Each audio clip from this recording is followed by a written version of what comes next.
I simulated the 2024 Formula 1 season 100 times and the results are going to blow your mind. I used the brand new F1 2024 game and I found a new world champion, a driver that scored a record-breaking number of points, and one of the biggest shock race winners of all time. But can the official F1 game predict the 2024 season? Let's get into it. I feel like before we delve into the simulations, I should say that I used the base F1 2024 game with no changes whatsoever. So this is what the people who make the F1 game expect the season to play out like. I played out every single season, simulated every single race at full length, and didn't manipulate any of the gameplay in any way, apart from removing driver transfers, because I don't think we'll see any happen throughout this year. It was pretty random. Sometimes the teams had a great season, and other times it really didn't go well for them. But by repeating the simulation 100 times, it's clear to see that the developers of the game have some drivers and teams which they quite like, and other drivers that they really don't. However, with all that said, let's get into the statistics and see how close the F1 24 simulations are to what we're likely to see in real life this season. Let's start at the back of the pack and see which drivers were worst off during these 100 simulations. It's probably not too much of a surprise that in 82 of the simulations, Logan Sargent came last in the championship. And even when he wasn't dead last, he only managed to finish in 19th. In fact, the only other driver to finish in 20th place was Kevin Magnussen for Haas, who finished last the other 18 times. Although it's clear to see that Kevin Magnussen is much more likely to end the season in 19th place, which he did in 56% of these simulations, only managing a better finish than 19th 26 times. And surprisingly, Daniel Ricciardo was the driver to fill in 19th place on the grid on those 26 occasions that it wasn't Magnussen or Sargent. And that means the simulation at least had something right, predicting that Daniel Ricciardo wasn't going to do enough to earn his move back to the Red Bull team after a year with RB, with the Australian most likely finishing in 18th place, which he did more than anyone else 37% of the time. However, it's clear to see that the simulation does appreciate just how close the midfield battle is this year, with 4 drivers other than Daniel Ricciardo finishing in 18th place throughout these simulations, and 6 different drivers finishing in 17th place, with Joe, Tsunoda, Ocon, Hülkenberg, Ricciardo, and Magnussen in the mix for 17th. But it was Nico Hülkenberg who's most likely to finish in 17th, with 31 of the simulations ending that way.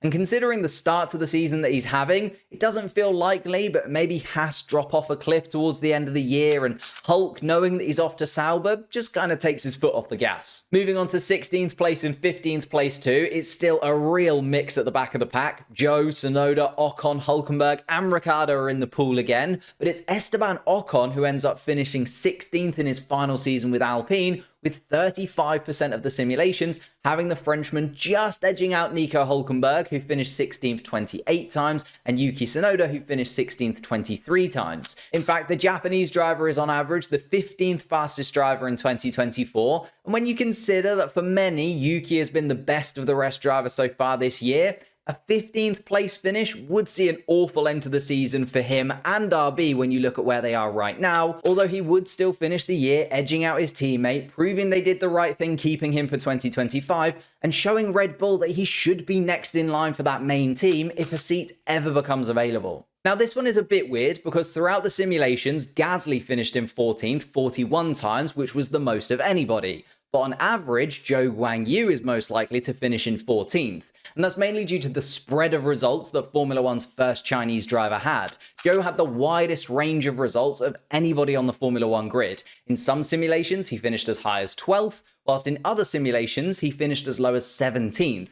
However, he finished 14th most often, so he ranks 14th overall, with Alpine's only surviving driver Pierre Gasly finishing just above him in 13th place in these rankings because he finished 13th 46% of the simulations, whereas Zhou Guanyu finished 13th 36% of the time. And I bet you weren't expecting one of the closest and most competitive battles in the midfield was going to be between Gasly and Zhou Guanyu for 13th place. But that's what we got. Taking a step up to the drivers on the cusp of a top 10 finish, 12th place was once again one of the most competitive positions on the grid, with Zhou and Gasly getting there on 5 and 13 occasions respectively. However, it was Zhou Guanyu's teammate Valtteri Bottas who was the man that finished 12th in over half of these simulations, with Albon finishing 12th 26 times and Lance Stroll actually getting his worst finishing position of 12th place in 4 of these seasons. And it's those 3 again, Bottas, Albon and Stroll, who are in the mix for 11th place, with Albon just missing out on a top half finish for Williams in 58 of these simulations.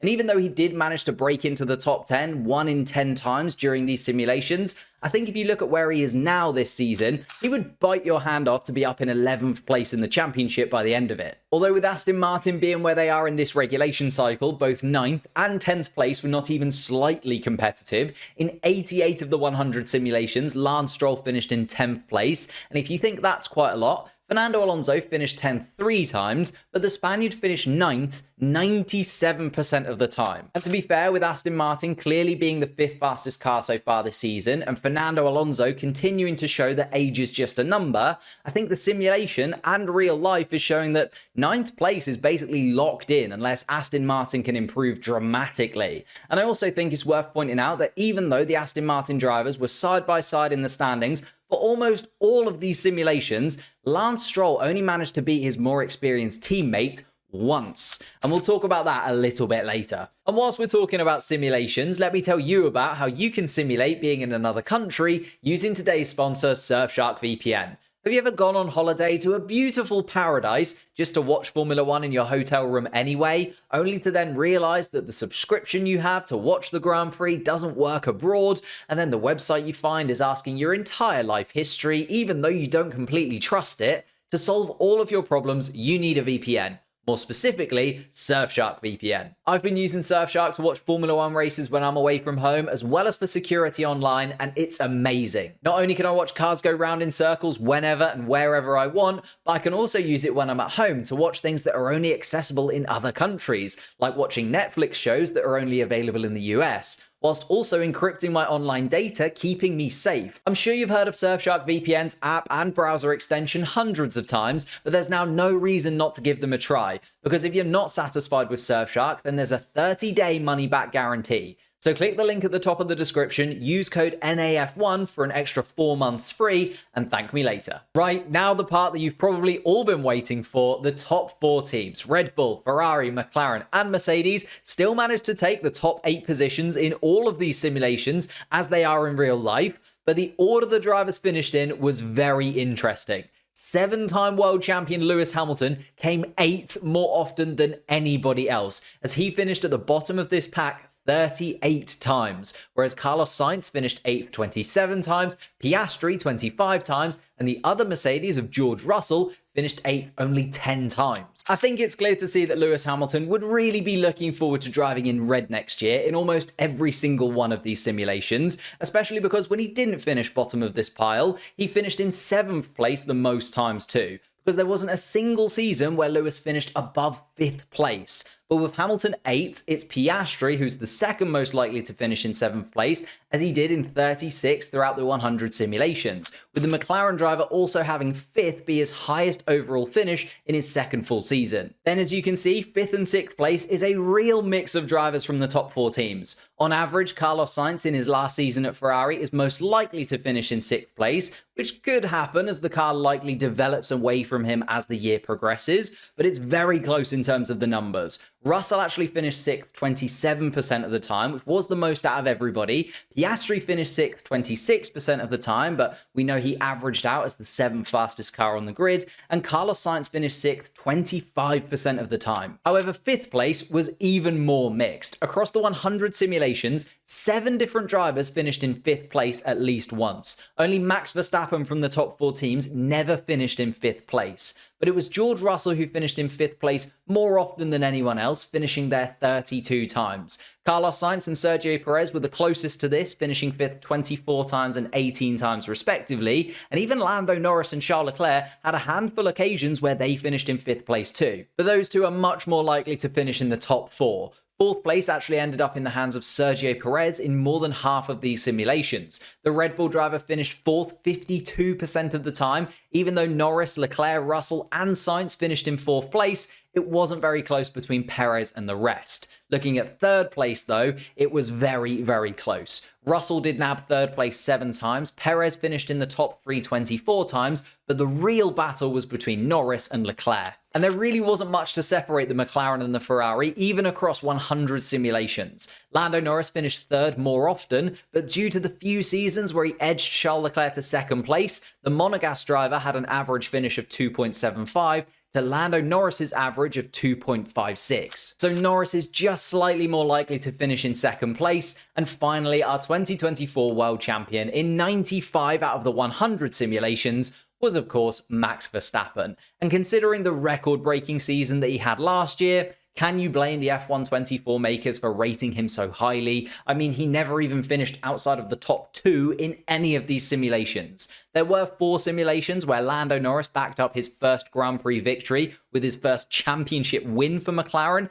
and only once did Charles Leclerc manage to get his first championship win ahead of the Dutchman. Which means this is how the 2024 driver standings will finish, with each of the drivers' average finishing positions across the 100 simulations. There are definitely parts of this table that I think are spot on, but even though we are 9 races into the season, it's really difficult to know how the cars will adapt and update through the rest of the season, so we'll just have to wait and see how close this gets to the real thing in December. However, there are a few simulations that happened that I cannot see happening at all. So whilst you're hitting the like button and the subscribe button, let me tell you about some of my favorite simulations. In Simulation 63, although he finished in 14th place in the standings, which considering the start to the year he's had isn't where he'd want to be, Yuki Tsunoda did have something to celebrate about. He picked up his first victory in Formula 1. And we've seen drivers pick up victories whilst racing for the sister Red Bull team. We've seen Vettel do it in 2008, Gasly in 2020, and now Yuki Tsunoda in 2024. Unlike the other two, it wasn't in Italy, but instead was in Mexico, and there were a few collisions which I think helped lead to this victory. Max Verstappen, Charles Leclerc, George Russell, and Lewis Hamilton all DNF'd from the race, which I imagine brought out some kind of safety car shenanigans and opened the door to a maiden victory for Yuki and a maiden victory for Japan in Formula 1, something that I think everybody would be happy to celebrate. I mentioned it earlier in the video, but there was one simulation, namely Simulation 29, where Lance Stroll managed to outscore Fernando Alonso at Aston Martin. Although it felt less like Alonso was driving for Aston and instead back at Alpine, because his car was catching fire and coming to a stop a ridiculous amount throughout the season. The thing that cost Fernando the most was, I imagine, regularly having to swap out power unit components after a streak of DNFs early on in the season, whereas Stroll, to give him his credit, kept it clean, put in some great drives and earned a solid handful of points here and there, and by the end of the season beat Fernando Alonso by 18 points in the standings, which actually, considering throughout the 100 seasons, Aston Martin were finishing 9th and 10th in basically all of them, it's quite a big gap in points. But I'll be honest, this simulation would go down in history as one of the most beautiful Formula 1 seasons that has ever occurred. Simulation 87 saw Max Verstappen, Lando Norris, and Charles Leclerc all in the title battle going into the final race of the season.